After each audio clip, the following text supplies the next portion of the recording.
Every town has that one house, you know the one. At the end of Maple Street stood the old Henderson place where she lived for 80 years, watching. The neighbors called her the Watcher.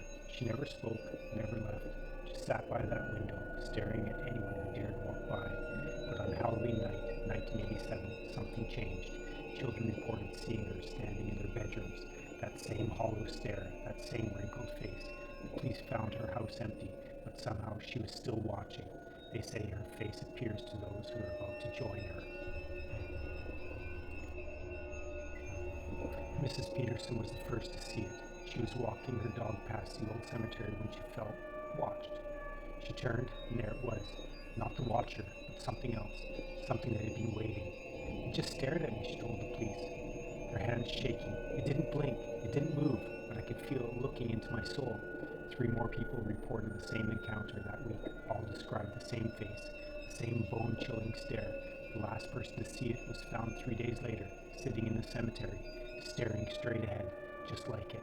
But the face wasn't done collecting viewers. Halloween night arrived, and with it came him. Children called him Mime Man, but those who knew horror called him Art. He appeared first on Elm Street, standing under a streetlight, that terrible smile, never wavering. Unlike the others, Art didn't just watch. He moved, silently, purposefully, following trick-or-treaters from house to house, always staying just at the edge of the sight.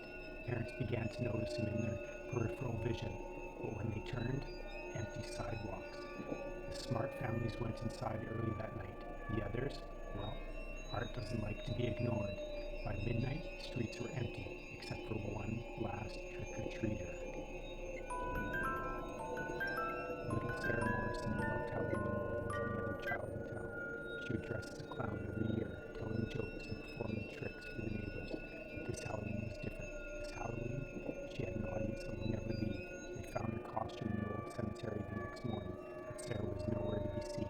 That night, visitors began hearing a child's voice, echoing through the tombstones. "They're all gone. Please don't go." The voice belonged to Sarah, still performing, still trying to make people stay. Because in her new world, the audience was everything.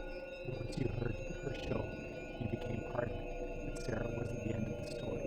She was just the beginning of something much, much worse. You see, they never were separate incidents.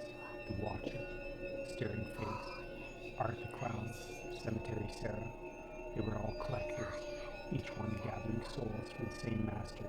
Each Halloween collection grows, and now as you've watched the story, as you've stared into each of their faces, you've become part of it too.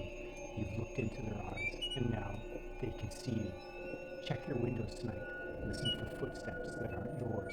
And whatever you do, don't go to the old cemetery on Halloween night, because they'll be waiting there now, waiting for the next addition to their Halloween collection. Sweet dreams.